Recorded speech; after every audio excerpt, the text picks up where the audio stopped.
பாட்டுக்கு பாட்டு.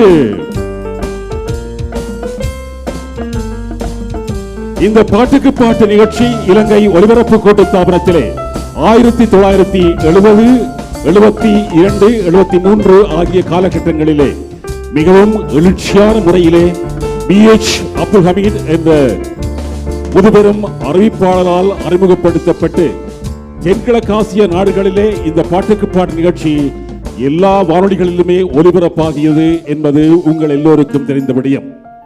அந்த காலகட்டத்தில் இருந்து இன்று வரைக்கும் BH அப்துல் ஹமீத் என்ற அந்த குரலுக்கு சொந்தக்காரர் யார் என்று தேடி இன்று வரைக்கும் அவருடைய புகழையும் பெருமைகளையும் தேடி செல்லாத அறிவிப்பாளர்கள் இல்லை என்று சொல்லலாம்.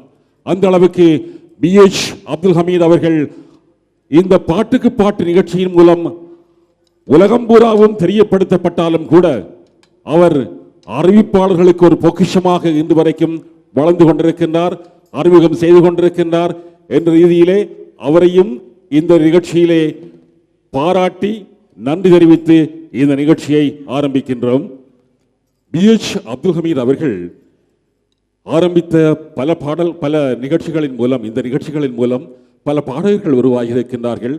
அந்த பாடகர்கள் இன்று உலகம் பூராவும் வலம் பெறுகின்ற ஒரு பாடகர்களாகவும் இருந்து கொண்டிருக்கின்றார்கள். அந்த வரிசையிலே இந்த பாட்டுக்கு பாட்டு நிகழ்ச்சியிலே நிபந்தனைகளை நான் உங்களுக்கு அறிவிக்கின்றேன். பாட்டுக்கு பாட்டு நிகழ்ச்சிக்கு நாம் அழைக்கின்ற பொழுது அழைக்கின்ற போட்டியாளர் மேடைக்கு வர வேண்டும். அவர் தனது அபிமான பாடலை பாடலாம், அது எந்த மொழி பாடலாக இருந்தாலும் பரவாயில்லை. ஆனால் மணி அடிக்கின்ற பொழுது பாடல் நிறுத்தப்பட வேண்டும். எந்த எழுத்திலே மணி ஒலிக்கின்றதோ அந்த எழுத்திலிருந்து பாடல் ஆரம்பிக்கப்பட வேண்டும். அதற்கான சொல்லை அறிவிப்பாளர் அறிவிப்பார். 10 வினாடிகள் மௌனம் சாதிக்கக்கூடாது. 3 சொற்களுக்கு மேல் பிழையாக பாடக்கூடாது. இந்த நிகழ்ச்சியிலே பாடப்பெற்ற பாடல் திரும்பவும் பாடக்கூடாது என்ற நிபந்தனைகள் உட்பட்டு யார் அதிக எண்ணிக்கையிலே பாடல்களை பாடுகின்றார்கள் என்று கணக்கிட்டு அவர்களுக்கான பரிசில் 3ஆம், 2ஆம், 1ஆம் இடம் என்று அவர்களுக்கான பரிசுகள் வழங்கப்படவிருக்கின்றது.